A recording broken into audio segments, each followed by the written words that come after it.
Hi 6-8. Thank you so much for joining us online today. We're so thankful for you to be here, and gosh, we miss being together.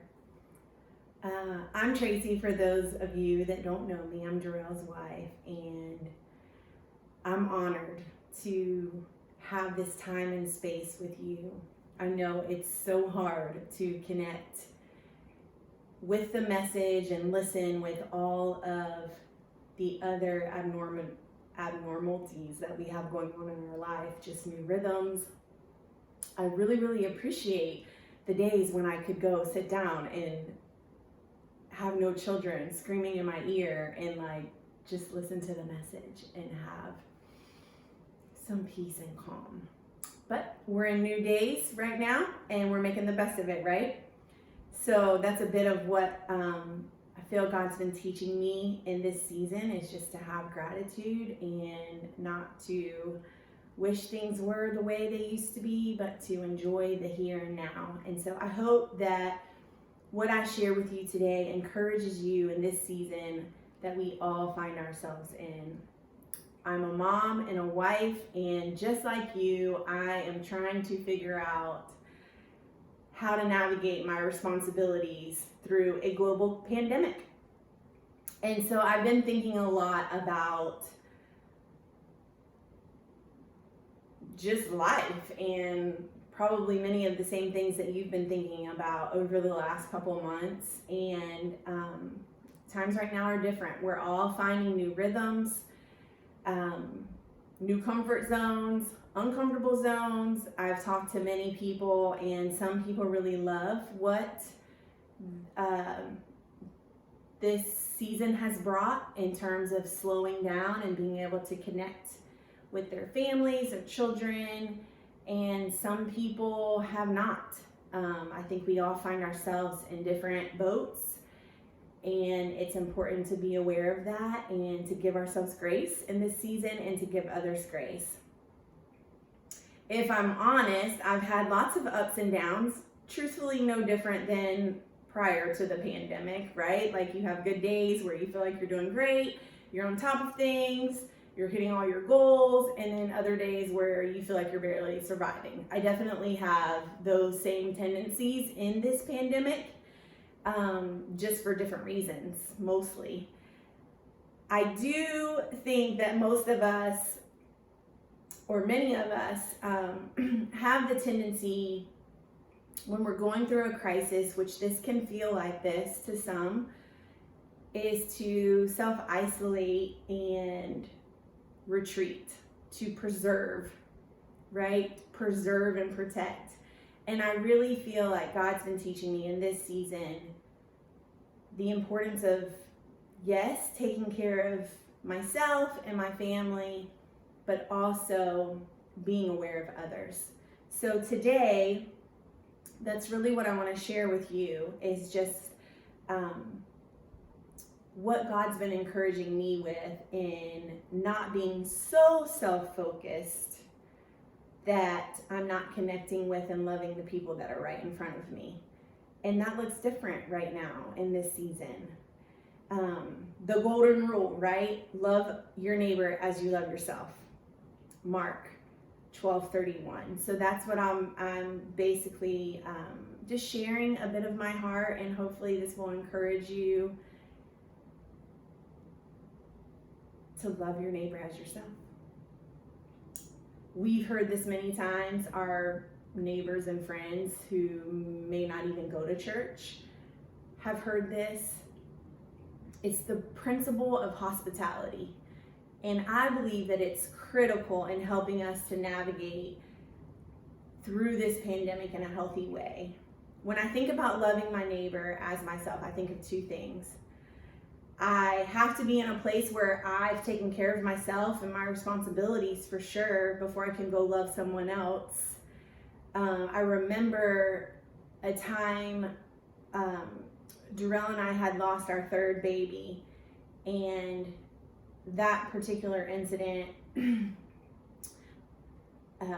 I almost lost my life. I had a lot of internal bleeding. It was an emergency situation, and it was crazy. And I remember our pastor at the time calling us and just encouraging us, like, okay, you guys have been through a lot, and I just want to encourage you to keep things simple. Love Jesus, love others. And that has really stuck with me, and I think that if you remember anything from this message today is love Jesus and love others. We're all going to get through this. It's not what any of us expected. It's not the way any of us expected it. But we're going to get through it. And we have a God that we serve who is mighty and all-knowing. And this has not caught him by surprise. So right now, keep things simple. Don't overcommit yourself with lots of ambition and projects and, don't overcommit.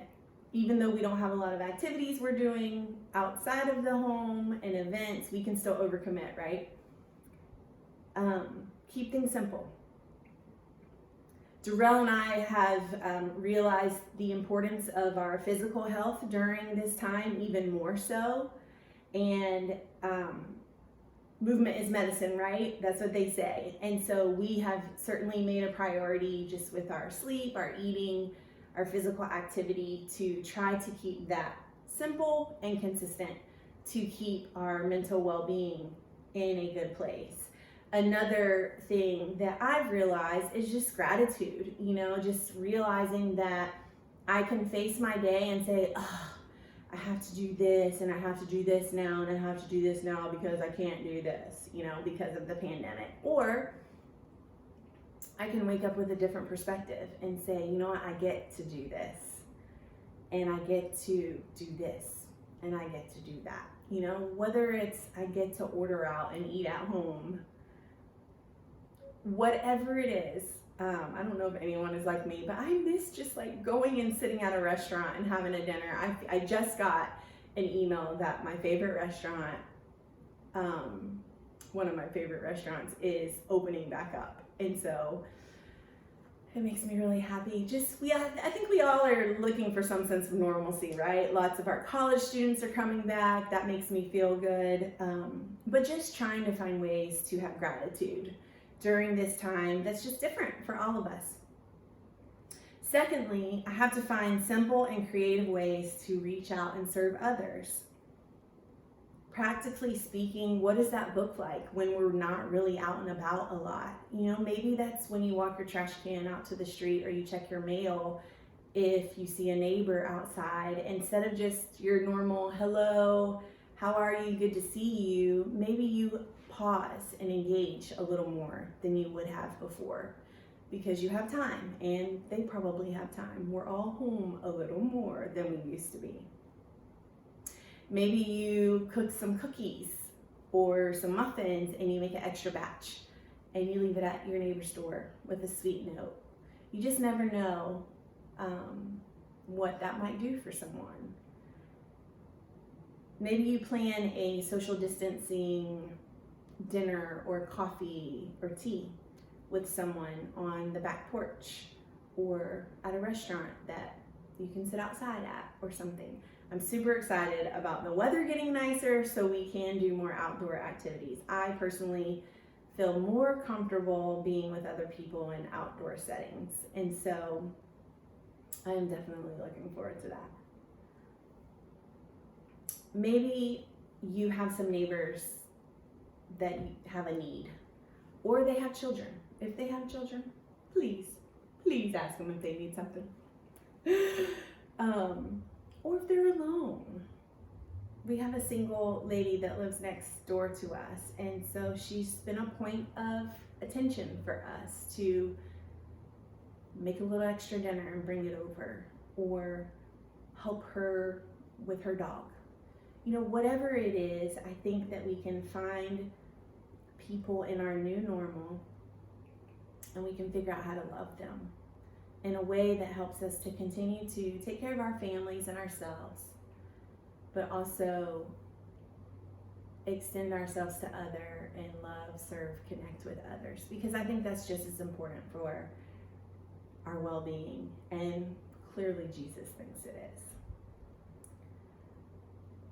in closing, my point in all of this is to make sure you're giving yourself the space and grace to function in this new normal, and taking the time to take care of yourself, but to also look for opportunities to love others and maybe even form some new friendships because of some new rhythms that you have. I know for us, we have really connected with a sweet, sweet family that both of our families are like, what would have we done without you? Like, we just love that this family's been a source of encouragement to us, and they've shared that we've been a source of encouragement to them. And had this not all happened, I don't know that our paths and our schedules would have synced up the way that they do right now. And so I'm thankful. And I'm choosing to look at it that way. So I hope this encourages you to have some gratitude, give yourself grace, and find a way to love your neighbor. Your neighbor being anyone that's right in front of you. And we're going to take a moment to pray, and then I just want to share a few announcements with you, and then we'll be done. Thank you so much. I know we're trying to keep these messages brief because it's hard at times to connect online. Jesus, we thank you. We thank you that you're good. You're good in all seasons, and you love us, and we're your children, and you know exactly what we need. God, I pray that as people are listening to this message, God, I pray over their lives that they would know they're loved and they're not alone. And God, that you see them. Remind us of this, that you see us, and that you are here with us. Jesus, help us to love ourselves well and position ourselves to a good, healthy place, but to also love others well. In Jesus' name I pray, amen. 2 quick announcements I have for you is, one, our Wednesday night Zoom calls have been awesome. We're doing the Jonah Bible study. Please hop in now. We have videos we can send you. If you don't have the book, if you don't have time to do the book, it's okay. We have the video sessions. Honestly, that's mostly what I've been consistent with, is watching the video. But really, this is just a time for us to connect as a community together. And so we want you there, prepared or not. Secondly, we have an opportunity right now to every Wednesday get produce boxes. We have received some produce boxes, and they're great. They have some vegetables, variety of vegetables, variety of fruit, and they're free. We want to get those in your hands. If you are interested, please reach out to myself or Darrell. Email us through the church website. Somehow get in contact with us if you are interested in getting a produce box, or if you're interested in helping distribute them, because we can get lots and lots of free produce boxes every Wednesday from like 10 a.m. to noon-ish. And so we want to get those boxes and get them to you or your neighbors, your friends.